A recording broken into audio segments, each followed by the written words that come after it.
को powered by LIC of India, हर पल आपके साथ। Special partner Tata capital, count on us और क्रेड, डाउनलोड द ऐप।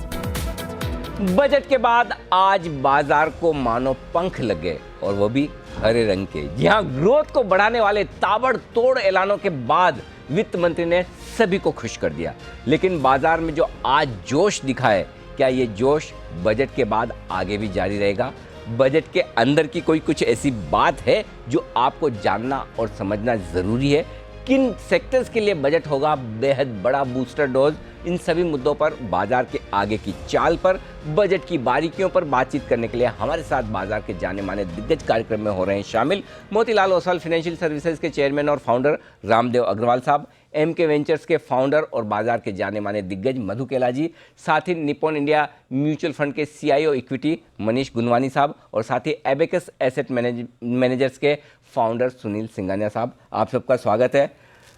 आपके चेहरों को देखकर ही पता चल रहा है कि बजट वाकई में बहुत बड़े बेहतरीन दिखा है, और मुझे लगता है मधु भाई, इतनी बड़ी स्माइल आपके चेहरे पे बजट के बाद पहली बार देखी है मैंने। बजट ही ऐसा पहली बार आया है ना अनिल भाई। बिल्कुल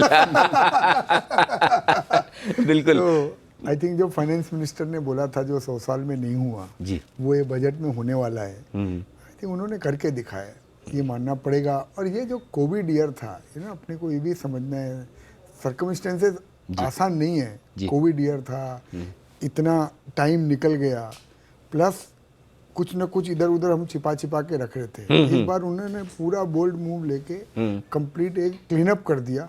और मैं जो सबसे बड़ी चीज जिससे मैं प्रोत्साहित हूँ अनिल भाई, ये नंबर वगैरह तो ठीक है जी जी, it is the intent. Fine print में कुछ भी गड़बड़ नहीं है। हमेशा बजट देखने के बाद हम लोग वही खोलते रहते हैं कि फाइन प्रिंट में तो कोई लफड़ा तो नहीं है। मैं पूरी फाइन प्रिंट देख के आया हूँ, कोई लफड़ा नहीं। बिल्कुल। तो सुनील जी, आप तो CFA भी हैं और आंकड़ों के मायाजाल में बड़े माहिर हैं, एक्सेल शीट से लेकर कंपनी के मैनेजमेंट को पहचानने में। तो ऐसा लगता है कि ये बजट किसी अकाउंटेंट, चार्टर्ड अकाउंटेंट या CFA ने नहीं बनाया है, ये बजट किसी विजनरी ने बनाया, ऐसा लगता है? नहीं, 100% विजनरी ने बनाया है। हम अनिल जी, क्या होता है ना, हर बार हम ये 0.1 0.2% के मायाजाल में फंसे हुए रहते हैं जी, और उसके बाहर ही नहीं आ पाते हैं जी। अपने पुराने इतने डिस्कशन हुएंगे बजट के दिन, हम हरदम फिस्कल डेफिसिट 2.5 के 2.6 से उसी में घूमते रहते थे। और उसके हिसाब से ही अपने शेयर बाजार तो ऊपर नीचे होता था, बॉन्ड मार्केट भी ऊपर नीचे होता था। यहाँ पे फिस्कल डेफिसिट 9.5% है। अगले साल की फिस्कल डेफिसिट 6.8% है। कोई इकोनॉमिस्ट, कोई एक्सपर्ट ने कुछ किंतु परंतु नहीं किया। तो ये बहुत क्लियर है कि अगर हमें ग्रोथ चाहिए तो हमें आउट ऑफ द बॉक्स थोड़ा 3 से 5 साल का सोचना पड़ेगा। और आप देखिए, जहाँ पे भी फाइनेंस मिनिस्टर ने स्पेंडिंग की बात की है, वो अगले साल की बात नहीं की है। पूरा आपको विजन दिया है कि 3 से 5 साल में हमको इतना रोड में खर्चा करना है, हमको इतना मेट्रो में खर्चा करना है, हमको ऐसा करना है। फिस्कल डेफिसिट भी 2026 तक का आपको रोड मैप दिया। करेक्ट। तो आई थिंक दिस इज, जैसा आपने कहा, ये विजनरी बजट है और बहुत क्लियर है। मैं कहूँ या मधु कहे और कोई भी कहे, आई थिंक बाजार कह रहा है कि ये बजट विजनरी है। एब्सोल्युटली, बड़ा बजट और विजनरी बजट। रामदेव सर, क्या सबसे बढ़िया और सबसे खास बात आपको लगी बजट में? एक जो सबसे बड़ा पॉइंट कि यार ये मुझे बड़ा पसंद आया है। ये कि कोई निगेटिव नहीं था, बिकॉज बाजार में काफ़ी डर था कि कोविड टैक्स आएगा, टैक्स मोबिलाइजेशन आएगा, कोई GST आए, मतलब ये वेल्थ टैक्स मतलब थोड़ा सा फियर था टैक्स का, या कॉर्पोरेट टैक्स रेट जो 22% वो 25-30 हो जाएगा, इस टाइप का। तो इस बार उन्होंने कुछ भी एक्स्ट्रा नहीं किया, निगेटिव कुछ नहीं किया। और जितना भी किया उन्होंने, जो कैपिटल एक्सपेंडिचर बढ़ाया या बजटरी एलोकेशन जो 34-34.5 लाख करोड़ जो लास्ट ईयर किया था, इस साल भी उतना ही किया है। तो उसमें पूरा दिल खोल के उन्होंने पूरा का पूरा बड़े बड़े प्रोजेक्ट्स, रोड प्रोजेक्ट्स, आपके सब कुछ किया उन्होंने। But there is no negative. तो उसी कारण से क्या है कि मतलब एकदम कॉन्फिडेंस काफ़ी ऊंचा हुआ सबका। और वही जो मधु बोल रहा था कि भाई मतलब बजट एक आता है, एक देख के आते हो, बाद में मालूम पड़ता कुछ और है। इन बिटवीन लाइंस बहुत ज़्यादा होता था, अभी इस बार कुछ नहीं है। So I think no negative is the biggest positive this time. Absolutely. और फाइन प्रिंट में भी कहीं ढूंढ कर, इस बार तो लोग लेंस लेकर घूमेंगे, भरोसा नहीं हो रहा कि कहीं ऐसा कुछ ना हो, निकल ना जाए। तो मनीष सर, आपको क्या लग रहा है, ऐसा क्या सबसे ज़्यादा पसंद आया है बाजार को बजट में? मेरे ख्याल से जैसे मधु जी ने कहा, इंटेंट की बड़ी बात होती है जी। तो मेरे ख्याल से आप ये बजट को बजट की तरफ से ही खाली नहीं देखिए। मेरे ख्याल से फर्स्ट टाइम इंडिया में जी मॉनेटरी पॉलिसी, फिस्कल पॉलिसी और रिफॉर्म साथ में हो रहा है। तो मेरे ख्याल से जो बिगर पिक्चर है वो ज़्यादा से ज़्यादा एक्साइटिंग हो रहा है, क्योंकि 2014 टू 2018 हम लोग बहुत हॉकिश मॉनेटरी पॉलिसी, मतलब टाइट मॉनेटरी पॉलिसी चला रहे थे जी। लास्ट 1-1.5 साल में वो रिलैक्स हुआ है। 2014 टू 18 हम लोग बहुत टाइट फिस्कल पॉलिसी चला रहे थे और ये बजट से क्लियर होता है कि अभी फोकस ग्रोथ की तरफ शिफ्ट हो गया है। और जो स्ट्रक्चरल रिफॉर्म हुआ है, PLI, लेबर, फार्म, तो अब ये तीनों की जो जुगलबंदी है वो सबसे ज़्यादा एक्साइटिंग लग रही है मेरे को। बजट तो ऑब्वियसली इम्पोर्टेंट है ही है, बट ये तीनों का मिलना बहुत पोटेंशियल बहुत है इसमें। चलिए बढ़िया है। एक साथ सारे फ्रंट पर वित्त मंत्री ने काम किया और उसका असर आपको देखने को मिलेगा। एक छोटा सा ब्रेक लेना है हमें, इस ब्रेक के तुरंत बाद लौटेंगे। हम बात करेंगे बजट के दिन जो ये तेजी हुई है, ये तेजी कितनी लंबी, कितनी बड़ी, कितनी टिकाऊ है, और क्या पिछले 5-7 दिनों से जो बाजार का मूड थोड़ा डावाडोल हुआ था, ये वापस से इसे ठीक करने में मदद करेगी, ये जानेंगे छोटे से ब्रेक के बाद।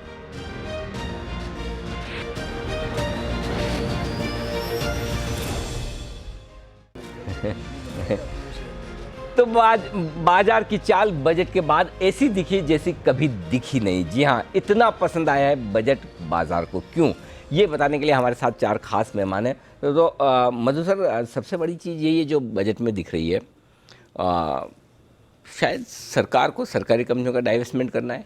2.25 लाख करोड़ का टारगेट भी रखा है। अब सरकारी कंपनियों के बड़े पैसे मिलेंगे। अनिल भाई देखो, मैं वापस मेरी वही बात को रिपीट करता हूँ, कुछ शिफ्ट हुआ है।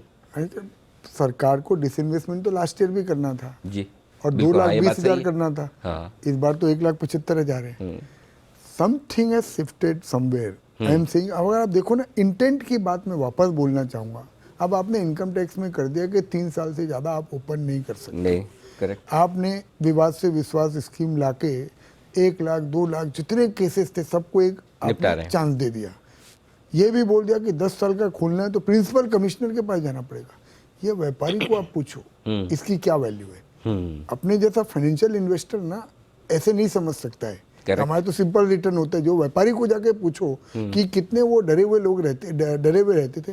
तो मैं हर जगह जो देख रहा हूँ ना अनिल भाई, main the focus is come clean, be transparent and basically आप इंटेंट दिखा दो लोगों को। तो जो सुनील ने बोला ना, ये इंटेंट ही एक वजह है कि 9.8% फिस्कल डेफिसिट होने के बाद बैंक निफ्टी 8% ऊपर है। एब्सोल्युटली। आप कोई इकोनॉमिस्ट को पूछ लो कि अगर इतना बड़ा आप डेफिसिट दिखाओगे, ऑफ कोर्स बोरोइंग बढ़ेगा, ऑफ कोर्स कंट्री को टाइम लगेगा, इसका बॉन्ड डील के ऊपर इम्पैक्ट आएगा, एक्सेट्रा एक्सेट्रा, राइट।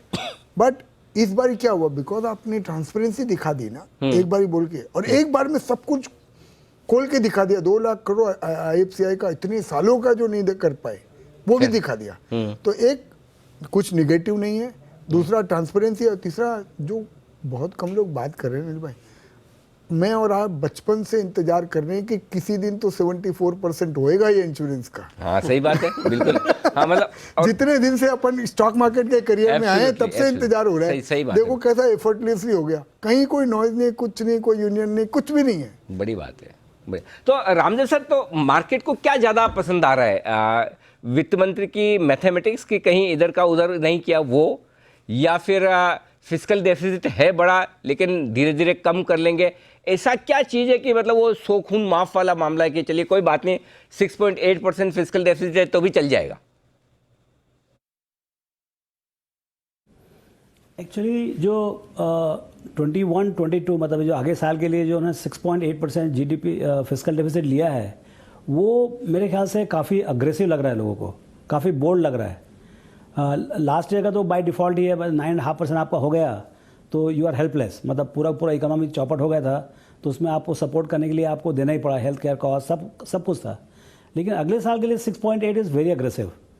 और तो वो जो अग्रेशन है, और ये जो आपके जितने गवर्नमेंट एक्सपेंडिचर हैं 34.5 लाख करोड़ में जो गवर्नमेंट एक्सपेंडिचर्स हैं, अब देखिए क्या हो गया है कि आपका 2 साल का फिस्कल डेफिसिट हो गया, तो करीब 68-69 लाख करोड़ का डेफिसिट हो गया 2021 एंड 21-22 में, और आपका जीडीपी वहीं के वहीं खड़ा है, 200 लाख करोड़ के ऊपर ही खड़ा हुआ है। तो कुछ ना कुछ इसका इफेक्ट आएगा। 2 साल के जो डेफिसिट है, जो इन्वेस्टमेंट है, उसका फ्रूट्स 21-22 में आएगा ना। तो ये बाजार को जो ये था, मतलब loosening the grip on the economy on the fiscal side, I think market love that. और ऐसे भी कॉर्पोरेट अर्निंग्स जो है थर्ड क्वार्टर में काफ़ी पॉजिटिव आ रहे थे, और सवेरे कल उसका क्या नाम आईसीआईसीआई का भी रिजल्ट बहुत अच्छा आया था। तो ये सब मिला के काफ़ी एक एक्सप्लोजिव माहौल बन गया। तो सुनील जी, बजट ही वाकई में इतना अच्छा था या बाजार ही बहुत हल्के हो गए 5-7 दिन में? नहीं, it's a combination of both. आप देखिए in the run up to the budget 8 दिन में 4,000 पॉइंट सेंसेक्स निकल गया। आप किसी से भी पूछो, कोई ऐसा किसी को उम्मीद नहीं थी, कोई आपको टिप नहीं दे रहा था कि बजट में ऐसा हो जाएगा, ऐसा ले लो, ऐसा ले लो। तो एक पोजीशनिंग भी थी, और एक ग्लोबल पोजीशनिंग है। ग्लोबल पोजीशनिंग हल्की हुई है लास्ट 8-10 दिन में, और एक जो माहौल था वो बहुत ही अच्छा बन रहा था कि नेक्स्ट लेवल की जो तेजी है वो आए। प्लस जैसे रामदेव भाई ने भी कहा, अर्निंग्स आर फिनोमिनल, अर्निंग्स तो बहुत अच्छी रहेगी आगे भी। इंटरेस्ट रेट कहाँ जाने वाली है नहीं। आज अगर इंडिया को भी ये फिस्कल डेफिसिट के चलते हुए बोरो करना है, तो हर गवर्नमेंट के इंटरेस्ट में है कि इंटरेस्ट रेट्स कम रहे, क्योंकि biggest borrower is government across the world. तो इंटरेस्ट रेट एक कम माहौल, एक लिक्विडिटी का माहौल, बड़ा swing from economy degrowing to big growth, और कॉर्पोरेट प्रॉफिटेबिलिटी और डिमांड, तो एक बहुत ही अच्छा, एक बोलते हैं ना, एक पूरा सरगम बन रही है आगे के मूव के लिए। दूसरा, ये जो स्पेंडिंग होगी उसका एक multiplier effect will be huge. थोड़ा सा मैं एक भैया से डिफ़र करूंगा कि अगले साल के टारगेट एग्रेसिव हैं। इनफैक्ट अगर आप देखिए ना, कॉर्पोरेट टैक्स और इनकम टैक्स का जो FY22 का टारगेट है कंपेयर टू FY20, उसमें ग्रोथ ही नहीं है। हाँ, उन्होंने FY21 के ऊपर से ग्रोथ पकड़ी है, बट बहुत रीजनेबल एजम्पशन है। तो वहाँ पे भी सरप्राइज की एक बहुत बड़ी उम्मीद है। I think market was position, और इतना पैसा ऑन द साइडलाइंस पड़ा है। आप देखिए, डोमेस्टिक इन्वेस्टर तो जुलाई अगस्त से बेच रहा है, प्लस सेविंग्स तो बढ़ती जा रही है, तो कहाँ ना कहाँ, और 3-4% आपको ब्याज का पैसा मिलता है आज फिक्स डिपॉजिट में। तो लाइट है, और ऊपर से lot of money waiting on the sideline. मतलब पहली बार आप ये कह रहे हैं कि डेटा एकदम मैथमेटिक्स रिलायबल लग रही है, एकदम रिलायबल है। हाँ, मतलब कहीं कोई रियलिस्टिक है, मैं बोल रहा हूँ। अच्छा, रियलिस्टिक भी है, रियलिस्टिक है, रिलायबल है। 15% कॉर्पोरेट ग्रोथ, ये बेस के ऊपर अगर IMF बोलता है 11.5% GDP ग्रो करेगा, आपका इकोनॉमिक सर्वे बोलता है 11%, 11.5% GDP रियल टर्म्स, 4-5% इन्फ्लेशन मान लो, 16% नॉमिनल। तो जितना GDP ग्रो करेगा उतना ही आपने कॉर्पोरेट टैक्स ग्रोथ का अजम्पशन लिया है। अच्छा, तो इससे तो आप क्या कंजर्वेटिव होंगे? जस्ट टू ऐड यार, बैंक्स तो अब भी प्रॉफिट दिखाना शुरू किए हैं। जो बैड डेट्स वगैरह वो तो राइट ऑफ करके वो टैक्स ही नहीं भर रहे थे। सही बात। अभी आप देखिए बैंक्स के रिजल्ट, कितना टैक्स का प्रोविजन है। तो ये 2-3 सेक्टर है, मेटल, बैंक्स, इसी में ही आपका है ना 10-15% का ग्रोथ आ जाएगा टैक्स कलेक्शन। हाँ, ये बात सही है। तो इसमें मतलब डेटा जो है काफ़ी रिलायबल। तो ऐसे में मनीष सर, ये फिर तेजी सिर्फ बजट की एक दिन की, बजट के दिन की नहीं है, लंबी है। लगती तो लंबी है, इकोनॉमी की तेजी लंबी है, मार्केट थोड़ा ऊपर नीचे होएगा इनिशियली, बट अगर इकोनॉमी ठीक कर रही है तो मार्केट भी ठीक करेगा। और लगता है कि इस बजट से जो इकोनॉमी को जो एक बड़ा बूस्टर डोज चाहिए था, वो मिलेगा। ऑफ कोर्स देखिए, इम्प्लीमेंटेशन भी जरूरी है। अब जैसे 1.75 लाख करोड़ का जो डाइवेस्टमेंट है, ये मानना होगा कि ये नंबर कभी हुआ नहीं है, बट अच्छी बात ये है कि स्पेसिफिक PSU के नाम लिए गए हैं कि इनसे ये पैसा आएगा। तो होप है कि ये हो जाएगा, बट वो जरूरी है। आप मधु सर हमेशा ये कहते हैं कि भाई माहौल एक ऐसा होना चाहिए हिंदुस्तान में, जो लोग बिजनेस करना चाहते हैं, एंटरप्रेन्योर के लिए फ्रेंडली होना चाहिए। तो एक पूरी दुनिया के लोग भी देख रहे हैं कि हम एक चाइना के ऑल्टरनेटिव बन पाएँ और हमारे यहाँ पैसा है। क्या लगता है कि बजट उस दिशा में एकदम परफेक्ट है? एकदम मनिल भाई, वो बहुत ज़्यादा जरूरी है। और देखो ना, लास्ट 12 महीने में अगर आप देखोगे ना, तो एक वो थोड़ा डर का माहौल भी बन गया था ना पूरे देश में, टैक्सेशन को लेके, इसको लेके, उसको लेके थोड़ा डर का, वो भी ईज ऑफ हुआ है। और सरकार चाह रही है दैट यू नो कम से कम विवाद हो, लोग फ्री तरीके से, अच्छे लोग जो क्रूक्स हैं उनके साथ तो जो होना हो जावे, बट जो अच्छे लोग हैं वो अच्छी तरीके से व्यापार कर सकें। और दे आर एक्चुअली, आप देखो अनिल भाई 15% टैक्स कर दिया है यार, corporate income tax in India for new guys 15%। आप सोचो, coupled with all of this and real intent, मैं बार बार वही बात को दोहरा रहा हूँ, प्लीज डोंट माइंड इट, मेरे लिए सबसे ज्यादा जरूरी है ना वो इंटेंट है, क्योंकि अगर आपका इंटेंट ठीक है ना तो कहीं पे चीजें, कहीं कॉमा फुल स्टॉप रह भी गया तो वो ठीक हो जाएगा। तो दिस इज वन। सेकंड, जो मैं एक बात बोलना चाहूंगा from a market perspective, surprising question from you कि एक दिन का लगता है, आपको खुद को लगता है एक दिन का है? ना, डेफिनेटली नॉट। मैंने तो आज ही मुझे लगता है अभी तो मतलब आज भी फंड में पैसा डाला है। अभी तो मेरी तो हर महीने 1 तारीख जो SIP जाती है, तो मैंने कहा ये तो जानी चाहिए, मार्केट का लेवल कुछ भी हो तो। अनिल भाई अभी तो अंगड़ाई है, आगे और लड़ाई है। क्या बात है, वाह, बहुत ही बढ़िया। अच्छा रामदेव सर, इकोनॉमी के लिहाज से, देश के लिहाज से तो आपने कहा कि बजट वाकई में बहुत बढ़िया है, लेकिन मार्केट के लिए चलिए कोई नेगेटिव नहीं आना भी ठीक है, लेकिन फिर भी सिर्फ नेगेटिव नहीं आने से बाजार कब तक बढ़ेगा? कुछ तो और ऐसा बाजार को चाहिए जो रोज जोश भरे, रोज एनर्जी दे पूरे साल भर के लिए, अगले बजट तक। ऐसा क्या है फिर? एक ही नुस्खा है अनिल, वो है कॉर्पोरेट प्रॉफिट। तो कॉर्पोरेट प्रॉफिट इस साल के लिए, मतलब 21 मार्च के लिए जो अभी चल रहा है लास्ट क्वार्टर, इसमें निफ्टी का जो EPS था वो था 480 के आसपास। शुरू में लोग बोल रहे थे 10-20% गिर जाएगा, अब ये रिवाइज कर रहे हैं, अभी मतलब एक क्वार्टर का ही है तो काफ़ी रिलायबल है, 535-536 रुपीज़ की बात कर रहे हैं, और उसके ऊपर 25% ग्रोथ 21-22 में बोल रहे हैं। तो आप जो है अगले साल आप देख रहे हो 650 रुपये का EPS देख रहे हो आप। तो ये जो अर्निंग्स ग्रोथ आ रहा है, चाहे वो बैंक से आ रहे हो, चाहे टेलीकॉम कंपनी से आ रहे हो, चाहे PSU बैंक से आ रहे हो, चाहे मेटल कंपनी से आ रहे हो, ये जो अर्निंग्स रिवाइवल है वही फाउंडेशन है। बाकी आप कितना भी प्रोविजन ले आओ, कितना अच्छा बजट ले आओ, और यदि अर्निंग्स नहीं आए तो कितना खींचोगे आप? 28-30 का तो निफ्टी का P हो गया है, 30-32 का, तो वहाँ पर बहुत खींचने का जगह नहीं है। अनलेस योर अर्निंग्स, जो कॉर्पोरेट प्रॉफिट GDP बिलो 2% आ गया है, वो 3-4% करो तो जाके मजा आएगा। तो मेरे को लगता है वहाँ पर बहुत कंडीसिव माहौल बन रहा है कि अर्निंग्स बढ़ेगा यहाँ से, और कॉर्पोरेट इन्वेस्टमेंट चालू होगा, और वही एक फाउंडेशन बनेगा लॉन्ग टर्म बाजार के बढ़ने के लिए। तो चलिए, ये बाजार की तेजी लंबी है, टिकाऊ है, और इस बजट से कंपनियों की कमाई बढ़ेगी, और कंपनियों की कमाई बढ़ेंगी तो फिर जाहिर सी बात है कि कंपनियों के शेयर आपको महंगे नहीं लगेंगे, और वैल्यूएशन होंगे अगर रीजनेबल, तो बाजार के लिए ऊपर जाने की बनेगी जगह। ये है अब तक का बजट और बजट के बाद का आउटलुक। लेकिन पैसा कहाँ बनेगा, ये बड़ा सवाल है इन्वेस्टर्स के लिए। इसका जवाब लेंगे इस छोटे से ब्रेक के बाद।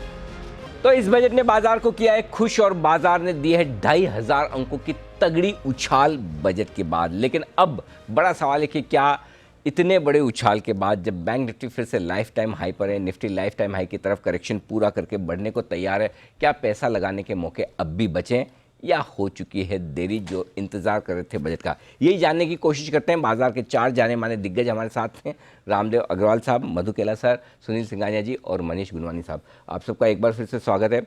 मधु सर, लेट तो नहीं हो गए? बिल्कुल नहीं, कहीं मतलब कहाँ है पिक्चर? शुरुआत में टाइटल्स आ रहे हैं, इंटरवल के आसपास हैं, कि मतलब क्लाइमैक्स से ठीक पहले, मतलब कहाँ पहुँचे हम? पिक्चर अभी बाकी है। पिक्चर अभी लेट नहीं हुए जी। स्ट्रक्चर अगर आप मार्केट का देखिए ना, जहाँ आप अपॉर्चुनिटी की बात कर रहे हैं ना, तो लास्ट 10 साल से ये जितनी हाई पी मल्टीपल या जो क्वालिटी कंपनीज है उसमें लोगों का इतना पैसा बना है, यू नो, और सबका पोजीशनिंग अभी भी वहीं पे है जितना मुझे समझ में आता है ना। राइट। और ये वैल्यू, और जहाँ पे वो काफ़ी निगलेक्ट हो गया अभी फॉर ए चेंज। जैसे मेटल कंपनीज के लास्ट 2-3-4 क्वार्टर में रिजल्ट आ रहे हैं। अब आप एक पोर्टफोलियो देखिए, अगर मेरा 70-80% पैसा वहाँ पे लगा हुआ है, और ये टेल में, which was the tail of every portfolio, वहाँ पे अगर परफॉर्मेंस आने लग गई तो अभी तो आप सोचो कितना दिल्ली दूर है।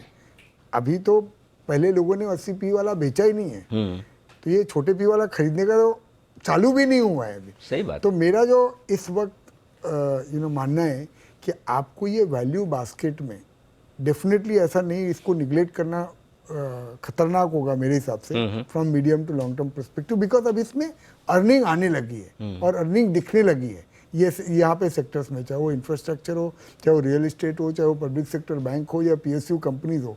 और मार्केट में अभी भी अनिल भाई इतना स्केप्टिसिज्म है ना ये सबको लेके, मुंह ऐसे फेर लेते रहो, कोई नाम लो कि मुंह फेर लेते, मतलब वो तो वो दिखता है दैट ये यहाँ पे कुछ हो सकता है। सही बात है। ये एकदम सही कहा आपने, बिल्कुल, मतलब एक्चुअल मार्केट में यही हाल है सीरियसली। सुनील सर, आप जब मैं नए साल वाले शो में भी आपसे बात कर रहा था, आपका ये कहना था कि जो कंपनियां अच्छी मैनेज्ड हैं और थोड़ा डेट लेकर लीवरेज कर सकती है उन पर फोकस करना चाहिए। ये बजट क्या उस तरह की कंपनियों के लिए एकदम परफेक्ट है? बेस्ट है। 2-3 चीज़ें हैं। एक तो जैसे मैंने कहा, इंटरेस्ट रेट्स एटलीस्ट मेरा तो मानना है कि ये सॉफ्ट ही रहेंगे। ओके। तो कंपनीज के प्रॉफिट में बहुत बड़ा एक जंप आएगा, क्योंकि अगर आप 9-10% में ब्याज पे पैसा लेते थे, 8% हो गया, तो सीधा 20% आपका इंटरेस्ट कॉस्ट कम हो गया। दूसरा, डिमांड साइड में भी उसका इम्पैक्ट है। थर्ड इज़ ये जो कैपिटल स्पेंडिंग है और ये जो पुश टुवर्ड्स केपेक्स है, उसमें यही सब कंपनियों को फ़ायदा होने वाला है। लोग बोलते हैं कि डेट नहीं लेना चाहिए, डेट नहीं लेना चाहिए। अगर सभी कंपनी डेट लेना बंद कर दें तो बैंक्स बंद हो जाएगी, ये देश बंद हो जाएगा। We have to think like that. एक दूसरा, I will just like to touch upon, Ramdev भैया ने थोड़ा EPS का डेटा दिया और PE का डेटा दिया, बट उसमें है ना कितनी कंपनियां ऐसी है, जैसे मधु ने कहा 80-90-100 PE पे, आप उनको निकाल दो ना, निफ्टी तो 10 PE पे आ जाएगा। तो दोज कंपनी उसमें पैसा नहीं बनने वाला, एटलीस्ट वो व्यू बहुत क्लियर है। आज 80-90 PE की कंपनियां 8-9-10% पे ग्रो हो रही है, उसमें पैसा बनाना बहुत मुश्किल है। मधु ने जैसे कहा बहुत ही सही है, आज प्रॉफिट कर रही है। आप पेंट बेच के प्रॉफिट करो या स्टील बेच के प्रॉफिट करो, प्रॉफिट तो प्रॉफिट ही होता है। ठीक है, थोड़ा वॉलेटिलिटी है, एक कंपनी को 80 PE तो दूसरे को 15 तो मिलेगी। यहाँ तो कंपनियां 4-4, 5-5 PE पे चल रही है। तो आई थिंक ये जो कैपिटल फॉर्मेशन का जब ये साइकिल शुरू होता है, जो हमने पहले भी देखा है, उसमें जो प्रॉफिट ग्रोथ होती है ये सब कंपनियों में ना, ये इसका मानी जो हिसाब ही नहीं लगा सकते हो, इतना प्रॉफिट बनता है। और किसी की ओनरशिप नहीं है, that also is going to play. आज ओनरशिप ही नहीं, आप शेयर लेके तो दिखाओ।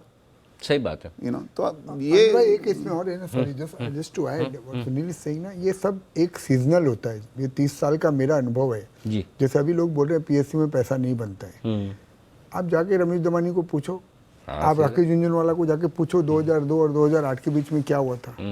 आप मधु केला और सुनील सिंह गाने को पूछो रियल एस्टेट में कितना पैसा बनता है। एब्सोल्युटली। ये सब सीजनलिटी है, बट वो 10 साल का साइकिल में जाने के बाद आदमी का साइकी ऐसा हो जाता है ना, ये नहीं यहाँ तो मैनेजमेंट को आप ट्रस्ट नहीं कर सकते हो। और सब जगह इंक्रीमेंटल ना governance standards are only improving, बेहतर हो रहा है। क्योंकि जो फ्रॉड आदमी वो भी देख रहे हैं, तो शरीफ आदमी अच्छा काम करता है, उसका भी मार्केट कैप 10,000, 20,000, 30,000 करोड़ हो गया है। मैं दुनिया की हर बुक को फ्लाउट कर रहा हूँ, फिर भी मैं वहीं का वहीं खड़ा रह गया।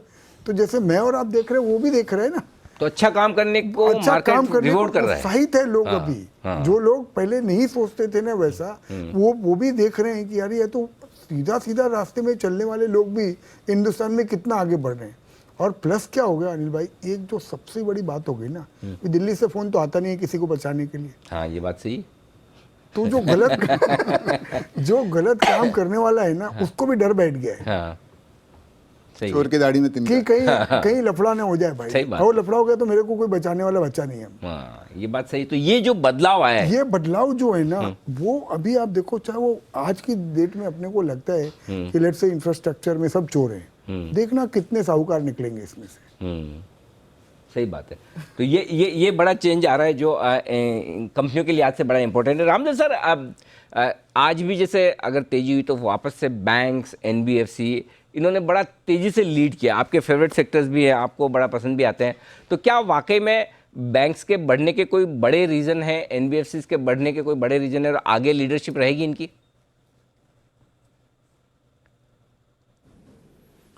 अनिल, इसमें क्या है कि जो बैंक्स और NBFCs के सबसे बड़े प्रॉब्लम हुआ है क्रेडिट कॉस्ट, जो बैड लोन्स जो हैं। तो जैसे जैसे इकोनॉमी रिकवर होती है, जैसे कोविड खत्म हुआ, अब इसके बाद कोविड में सब जितना सत्यानाश हुआ, अब आगे जो है एक्चुअली हम 9, 10, 11% ग्रोथ की बात कर रहे हैं। तो उसमें क्रेडिट कॉस्ट एक्चुअली निगेटिव भी हो सकता है। जो क्रेडिट कॉस्ट है वो ख़त्म हो जाएगा या बहुत कम हो जाएगा और एक्चुअली रिकवरी आ जाएगी जो बैड डेट्स है उसमें। सो वो एक ऑप्टिमिज्म बिल्ड हो रहा है कि भाई आपका जो बारोवर्स का जो प्रोफाइल है वो सुधरेगा। तो जब भी इकोनॉमिक ग्रोथ पिकअप होता है तो सबसे पहले क्रेडिट कॉस्ट कम होता है। तो उसी कारण से पूरा जो बैंकिंग सिस्टम जो leverage part of the economy है और जो सबसे ज़्यादा मोमेंटम होता है, सबसे ज़्यादा बीटा होता है, वो उसमें बहुत ज़्यादा उत्साह है अभी। और वहीं से फिर वो ऑटोमोटिव में, फिर कैपिटल गुड्स में जितने भी सिक्लिकल्स हैं, ये 4-5 साल जब तक चलेगा तब तक इसमें बहुत ज़्यादा ये रहेगा, क्या नाम है, अर्निंग्स ग्रोथ रहेगा और शेयर के दाम भी बढ़ेंगे। और जो 70, 80, 90 के पी हैं, 8-10% ग्रोथ है, वो सेफ कंपनी, वो गिरेंगे नहीं लेकिन उतने बढ़ेंगे नहीं वो। तो ये मतलब एक चरण जो है बाजार में होना जरूरी था और वो अब हो रहा है। बात है, परफेक्ट है। तो मनीष सर, अब बड़ी चीज़ यही है कि क्या ये समझा जाए कि मार्केट की नीचे की रिस्क वो अब काफ़ी कम हो गई या ख़त्म हो गई इस बजट के बाद, हमारी अपनी? डेफिनेटली, क्योंकि क्या है, आप अर्निंग्स भी देखिए लास्ट 2-3 क्वार्टर, ऐसा नहीं है कि एक सेक्टर से बीट आ रहा है या एक सेक्टर से एक्सपेक्टेशन से ज़्यादा अर्निंग आ रही है। तो वेदर बैंकिंग हो, रियल एस्टेट हो, टेलीकॉम हो, हर जगह बीट आ रही हैं। तो उससे ऑब्वियसली एक फ्लोर लग जाता है मार्केट को कि अगर डिफरेंट टाइप ऑफ कंपनी की अर्निंग अच्छी कर रही हैं तो ऑब्वियसली मुश्किल है अगर मार्केट गिरेगा। अब ये है कि सेक्टर जो चर्न हो रहे हैं वो इम्पॉर्टेंट है ये मार्केट में मेरे ख्याल से। तो आप 8-10 साल में देखेंगे बड़े बड़े जो सेक्टर्स हैं उनका टोटल आरओई देखिए या प्रॉफिटेबिलिटी, पूरे सेक्टर का प्रॉफिटेबिलिटी देखिए, तो जो बड़े सेक्टर हैं, बैंकिंग हो, टेलीकॉम हो, रियल एस्टेट हो, ये सब सेक्टर में किसी का पैसा बना ही नहीं है सेक्टर लेवल पे। तो जब इकोनॉमी का ट्रैजेक्टरी चेंज हो रहा है, डायरेक्शन चेंज हो रही है कि इकोनॉमी पिकअप कर रही है, तो मेरे ख्याल से ये सेक्टर्स में ही देखना चाहिए जहाँ सेक्टर लेवल पे पैसा किसका नहीं बना है। क्योंकि जब क्या होता है कि सप्लाई चले जाती है, जो वीक सप्लाई है वो चले जाती है, जो रहा है वो स्ट्रॉन्ग प्लेयर बचे हैं और इनकी प्रॉफिटेबिलिटी एक्सपोनेंशियल चेंज हो सकती है। तो जैसे डिस्कस हुआ था कि जो 70-80 पी स्टॉक्स हैं, मेरे ख्याल से वो यहाँ तो टाइम करेक्शन करेंगे, प्राइस करेक्शन करेंगे, मुश्किल है कहना, but I think focus market का अब वो सेक्टर में जाएगा जो एक इम्प्रूविंग इकोनॉमी से बेनिफिट कर सकते हैं, जो टिपिकली है banking, metals, telecom, real estate. जो लास्ट 8-10 साल में एवरी ईयर हम लोग ये सेक्टर में ना एक प्रोजेक्शन करते थे और आता था -20%। अब वो होपफुली नेक्स्ट 5 साल में उल्टा होएगा कि हम लोग कुछ सोचेंगे। अब आप जैसे जो हैवी कमर्शियल व्हीकल देख लीजिए, आप 8 साल पहले जो इंडिया बेच रहा था वो लेवल पे हो और अभी भी एनालिस्ट 10-20% थोड़ा बढ़ा के दिखाते हैं नंबर। अब क्या मालूम 50% ग्रोथ आ जाएगी, किसको पता। एब्सोल्युटली, क्योंकि 50% भी आएगी तो हम लोग 4 साल पीछे चले जाएंगे। लेकिन फिर ऐसे में मतलब सर, जो सेक्टर पिछले साल के लीडर रहे हैं, आईटी और फार्मा, कोविड के वक्त सबसे ज़्यादा पैसा लोगों का वही बना है, तो उन्हें छोड़कर अब ये जो मनीष सर कह रहे हैं वैसे दूसरे इकोनॉमी से जुड़े हुए, इकोनॉमी की रिकवरी से जुड़े हुए वो सेक्टर्स देखने चाहिए। छोड़ तो आप किसी को नहीं सकते हो, बिकॉज क्या है, अल्टीमेटली आपको पोर्टफोलियो का कंस्ट्रक्शन करना पड़ेगा, है ना। We are all looking at a portfolio return, right. तो फार्मा में भी ऐसी कंपनियां हैं जो अगर आप 3-5 साल का व्यू लोगे तो अभी भी 10-12-15 पी में मिल रही है और जहाँ पे अभी भी ग्रोथ का विजिबिलिटी है, वहाँ पे governance standards are very very high, cash flow generation is very very high. पर जो इंक्रीमेंटल पैसा है ना अनिल भाई, कहाँ पे आपका अल्फा बनेगा, कहाँ पे वो थोड़ा डिस्प्रपोर्शनेट पैसा बनेगा, वो डेफिनेटली इकोनॉमी लिंक्ड स्टॉक में बनेगा, ऐसा मुझे लगता है। और जहाँ पे अभी वैल्यू बहुत है, जहाँ पे मार्जिन ऑफ सेफ्टी अभी भी बहुत है। तभी आप कह रहे थे जैसे सरकारी बैंक कभी लोग मुंह फेर लेते थे, देखते नहीं थे। अभी भी अभी भी अभी कौन देखने को तैयार है? शायद कल से मूड माहौल बदले। अभी भी देखो ना, अभी भी तो मैं बता रहा हूँ, अभी तो क्या वही बोल रहा हूँ, शुरुआत भी नहीं है अनिल भाई। अभी तो ये जैसे आपने देखा ना, अभी सपोजिंग लेट्स से कोई एक Naukri.com, इसकी कहानी तो 10 साल पहले चालू हुई थी 300-350 रुपए में। हमारे एक्स कलीग शैलेश बान ने रिलायंस म्यूचुअल फंड में लिया था, राइट। अभी तो जाके 7,000 में लोग कन्विंस हो रहे हैं ना, 6,000 में लोग कन्विंस हो रहे हैं। तो मैं बोल रहा हूँ कि ये तो अभी शुरुआत भी नहीं है अनिल भाई, अभी तो लोगों के रडार में भी नहीं आया ये सेक्टर्स को या कंपनी को देखना भी चाहिए। पानी के दाम में मिल रहे हैं। हाँ। बिल्कुल। तो चलिए, अभी भी बहुत सारे मौके आपके लिए हैं इस बाजार में पैसा कमाने के। उन्हीं मौकों पर करेंगे बातचीत एक छोटे से ब्रेक के बाद।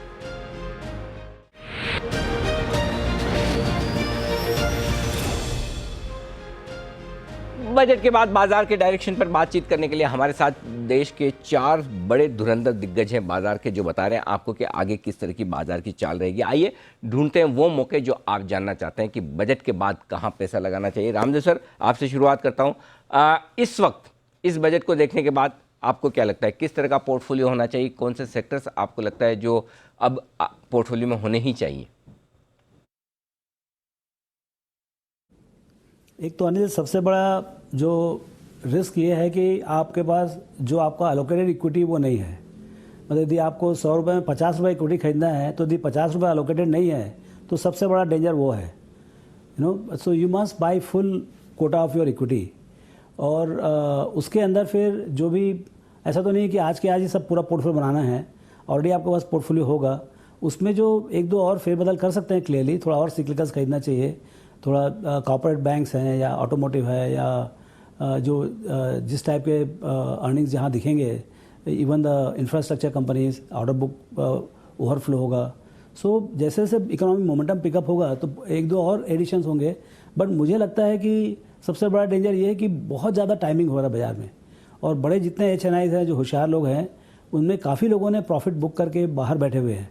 सो मेरे को लगता है कि वहाँ पर एक ये चाहिए कि थोड़ा पेशेंस हो, थोड़ा बाजार में करेक्शन भी हो जाए। यहाँ से तो कोई चिंता नहीं। अब बाजार मतलब इकोनॉमी और corporate profits, more than economy, I think corporate profits recovery ऐसा काफ़ी सर्टेन लगता है। यदि 6 साल में इकोनॉमी डबल होता है और उसके ऊपर मान लो कॉर्पोरेट प्रॉफिट टू GDP भी डबल हो जाता है, 2% 4% आता है, तो आपका 4 गुना दिखता है कॉर्पोरेट प्रॉफिट 5-6 साल में। तो बहुत अच्छे से करीब 15-20% अपने पोर्टफोलियो में बन सकते हैं कंपाउंडेड, मतलब 5 साल में डबल हो सकता है पैसा। और आप देखिए इधर आपका जो अल्टरनेटिव है डेट साइड में, वहाँ पर 5-6% से ज़्यादा बनेगा नहीं। तो ज़्यादा टाइमिंग ना करके बाज़ार में आप धीरे धीरे पोर्टफोलियो बनाते जाएँ और इन्वेस्ट करते जाएँ इक्विटी में, ये मेरा समझ है। बिल्कुल। और सबसे बढ़िया बात आपने जो कही वो है कि पहले पैसा तो पूरा लगाइए। अभी तक तो लोग इक्विटी में है ही अंडर इन्वेस्टेड, तो जब तक इन्वेस्ट नहीं करेंगे पैसा बनेगा कैसे? मनीष जी, आपको क्या लगता है कहाँ पैसा बनेगा? मेरे ख्याल से 3 थीम्स हैं जो इंटरेस्टिंग रहेंगी। एक तो जो बैंक्स, जहाँ एसेट क्वालिटी जो प्रॉब्लम है वो रिजॉल्व होगा नेक्स्ट 2-3 ईयर्स में, वो मेरे ख्याल से अच्छा रिटर्न दे सकती है। सेकंड, कमर्शियल व्हीकल रिलेटेड, क्योंकि मेरे ख्याल से साइकिल बहुत टूटा है, तो रिकवरी काफ़ी स्ट्रांग हो सकती है। तो यहाँ कमर्शियल व्हीकल फिनेंसर ले लीजिए, OEM ले लीजिए, एंसिलरी ले लीजिए, काफ़ी प्लेस है ये थीम पे। और थर्ड, जो कोविड रिलेटेड आउटडोर कंजम्पशन के जो सेक्टर्स थे, उसमें मेरे ख्याल से एक टैक्टिकल ट्रेड बचा है 1 साल के लिए, जहाँ 20-30% आसानी से बन सकता है। तो जैसे रिटेलर्स हो या मल्टीप्लेक्सेस हो, एयरलाइन कंपनीज हो, इनमें 1 साल तो पैसा बनेगा। ये बड़ा भी थीम बन सकता है, बट अभी के लिए 1 साल में तो अच्छा ही रिटर्न बन सकता है मेरे ख्याल से। ये इंटरेस्टिंग चीज़ बताइए, वैक्सीन के बाद जो ओपनिंग अप होगी, हाँ, उसमें एक ट्रेड आपके लिए ट्रेड है, कई लोगों के लिए तो इन्वेस्टमेंट है। 1 साल मतलब लंबा इन्वेस्टमेंट हो जाता है, फंड मैनेजर्स के लिए 1 साल मतलब ट्रेड होता है। नहीं, इसमें क्या है ना, बीच बीच में नेगेटिव न्यूज़ आता रहता है कि ये वेरिएंट आ गया, वो वेरिएंट आ गया, बट ये तो क्लियर है कि 1 साल के बाद हम लोग 2020 तक चले जाएंगे, तो आप स्टॉक प्राइस 2020 भी ले लोगे। काफ़ी स्टॉक्स का ये जो थीम में है, तो 20-30% फिर भी बन जाएगा। मेरी बात तो सही है। 2021 में 2020 के भाव बहुत लोग ढूंढ रहे हैं, मिले कहाँ? तो सुनील सर, कहाँ बनेगा पैसा? नहीं, फिनेंशियल्स तो आई थिंक कंसेंसस है, बट फिनेंशियल्स में काफ़ी NBFC के दाम बहुत ही टूट गए थे, नीचे से बढ़े हैं, लेकिन अभी भी बहुत रूम है उसमें। ऐसा एक वातावरण हो गया था कि इनको कोई पैसा नहीं देगा, ये कंपनियां डूब जाएंगी, इनके NPA बहुत हैं।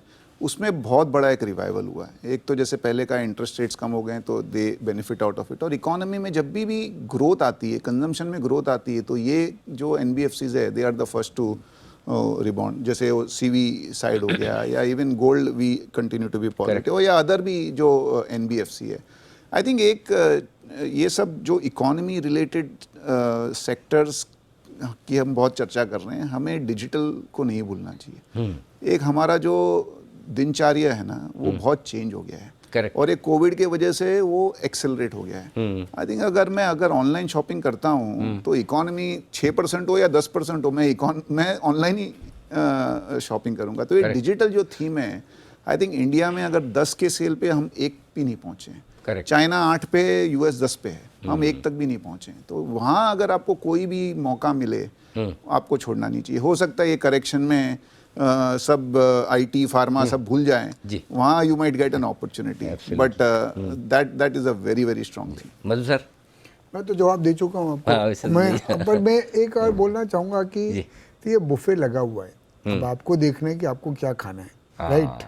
ये बात सही है, बिल्कुल। ये देखना है कि अच्छा पेट भर के जाना, लेकिन पेट भर के जाना है, बदहजमी ना हो जाए, उतना ही खाना है, राइट? और भूखे भी नहीं जाना, भूखे भी नहीं जाना है। तो ये बात। दूसरा, मेरे एक्सपीरियंस से ये बोलूँगा मैं आपको, अगेन आप साफ सुथरे आदमी के साथ जाइए। It is not about sector. तो सपोजिंग आपने लेट से कोई इंफ्रास्ट्रक्चर का सेक्टर बोल दिया और बोला मैं बहुत अच्छा है, बहुत सस्ता शेयर ले लिया, पर वो अगर मैनेजमेंट का इंटेंशन नहीं है बराबर, गवर्नेंस नहीं है, बैलेंस शीट में दम नहीं है, तो मैं बोल रहा हूँ overriding theme should be bottom up stock picking, clear management with clear intention for the share holders. And the third and the most important thing is कि आप फिर लेके ना उसको सेको। मतलब ये नहीं आज लिया फिर 3 महीने बेच दिया, फिर 6 महीना बेच दिया, उसमें इनकम होती है, वेल्थ क्रिएट नहीं होती। सही बात है। वेल्थ क्रिएट करने के लिए जैसे रामदेव सर कहते हैं, बाय राइट सिट टाइट, वो करना जरूरी होगा। बहुत बहुत धन्यवाद रामदेव सर, मधु सर, सुनील जी और साथ ही मनीष जी, आप सबका बहुत बहुत शुक्रिया जी बिजनेस के लिए वक्त देने के लिए और बजट पर हमारी इस खास बातचीत में अपना पूरा योगदान देने के लिए। आइए, तो हमारे बाजार के सारे जाने माने दिग्गज ये कह रहे हैं कि ये वक्त है इक्विटी मार्केट में इन्वेस्टेड रहने का। अच्छी क्वालिटी के शेयर लंबे समय के लिए लेकर आप आराम से बैठें। लंबी तेजी का वक्त है, पैसा बनेगा, आपका भरोसा होना चाहिए और आपका इंटेंशन होना चाहिए लंबे समय के लिए इन्वेस्टमेंट करने का। इस खास शो में इतना ही। दीजिए मुझे इजाज़त, बने रहिए हमारे साथ जी बिजनेस पर। नमस्कार।